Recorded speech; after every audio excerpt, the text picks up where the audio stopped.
But first, let's get to that reopening trade and what we've seen thus far this year, which is sort of a bizarro version of 2020. Myles wrote about that in this morning's morning brief. In other words, last year, of course, we saw big gains for big tech stocks, big e-commerce stocks, really gaining market share and gaining a foothold in our lives in a very different way. Everything from Zoom to Peloton to Amazon, of course, had a big 2020. And now we're seeing rotation out of some of those names and a rotation not only into sort of leisure stocks, for example, travel and leisure, but also into things like industrials and utilities, sort of the more traditionally defensive areas of the market are also catching a little bit of a bid. We saw that happen in yesterday's session, and that's been the trend thus far this year. And as we're showing there, Myles, you also brought us that chart from Bespoke, which talked about how all of this has affected what are the largest stocks in the market and what share they have of the market.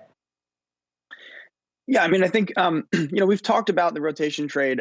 It feels like a million different ways over the last couple of months, but I highlighted this chart, and this chart actually came out on Monday, but I think it's as relevant as ever, especially in the context of what we saw during yesterday's trading session. And we all remember all the concern that was raised about market concentration, the FANG trade, all this market cap within the S&P going to just a handful of stocks. And indeed, it is still at a record level here. But this chart is another way of seeing that rotation out of, let's just call it everything that worked forever, even though it was only a couple of years, and into things that everybody decided to hate or had left behind. And there were both stylistic and also fundamental reasons for that. And it's kind of a combination of, 2017 era trades mashing with 2019 era into 2020. And now it's all coming undone because, Julie, as you mentioned, it's, a way that we've said it on this program. And I think this is perhaps a simpler way to think about this rotation as well, is everything that had worked is no longer working, and everything that didn't work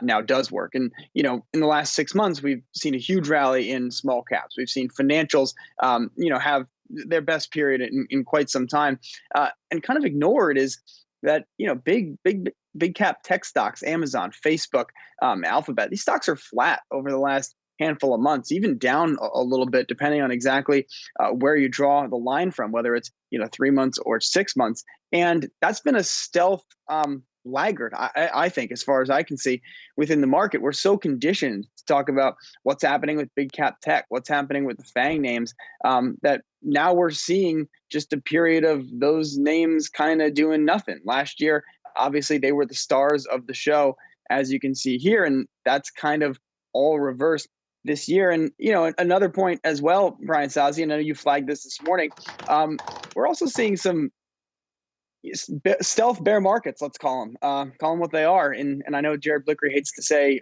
bear market or bull market in individual security, but Peloton is off 20%. Zoom's off almost 40% from its highs. A lot of these pandemic stars, the shine is starting to come off them. I think that says good things about where investors believe the economy is going.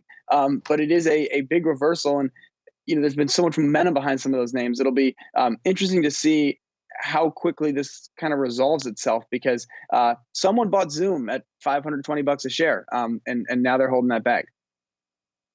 Right, Myles. And Julie and I had a very compelling tweet exchange this morning on Peloton. It's so weird. It's just weird to see Peloton shares down more than 20% following a quarter where they just really blew it away they did for the most part of 2020. Sales strong. They're a profitable company now. They suggested strong sales in 2021 despite the ongoing delays for their bikes and treadmills. But that trade is clearly unwind, and we'll dig a little more into this later on the show. That money looks to have rotated in some of these reopening trades, really, which I think is the theme of your newsletter here. Look at the apparel players. We have had a lot of apparel stocks simply on fire over the past few months. Nobody's talking about it. We are here at Yahoo Finance. But Myles, you almost have to wonder what gets a stock like Peloton working again. Is it another acquisition? It's not just Peloton. Look at Okta. Their stock has come under a little bit of pressure here too after their earnings. Didn't look too bad. Nonetheless, it's under pressure here. It was a stock that worked very well last year when things were shutting down. They're out there now making an acquisition.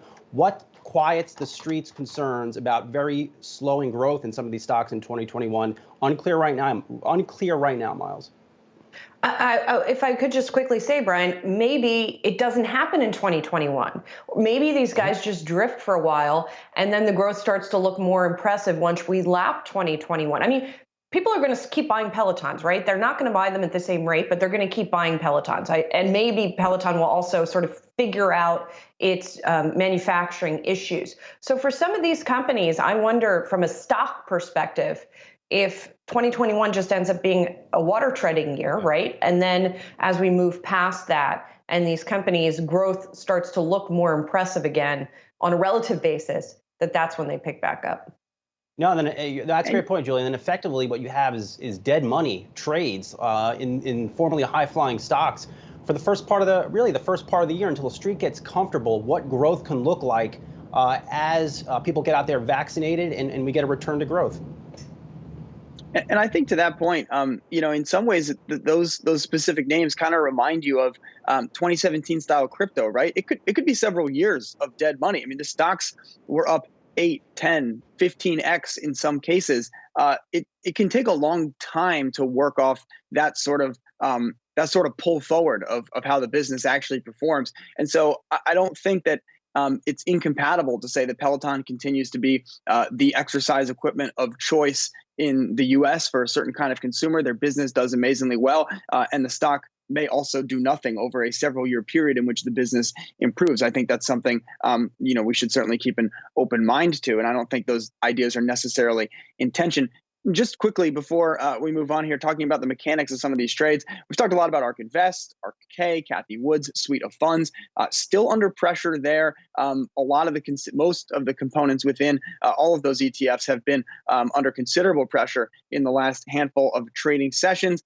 There's some folks out there looking at this as a kind of potential systemic risk. I mean, they're open-ended ETFs. There are certainly pressures that can come in and create artificial distortions on the downside if there's a massive liquidity pull. It's not quite the same as a run on, say, a hedge fund or a closed-end fund or something like that. But, on a daily basis, and we'll see it again today, all day on the tape, people are going to be looking at what is in these ETFs, the names that are in these ETFs, and how much they are down and how much that plays into the broader market. I don't think that can be ignored on a day where, again, the NASDAQ's off almost 3% yesterday, while the Dow is barely in the red, if not for that kind of end-of-day decline.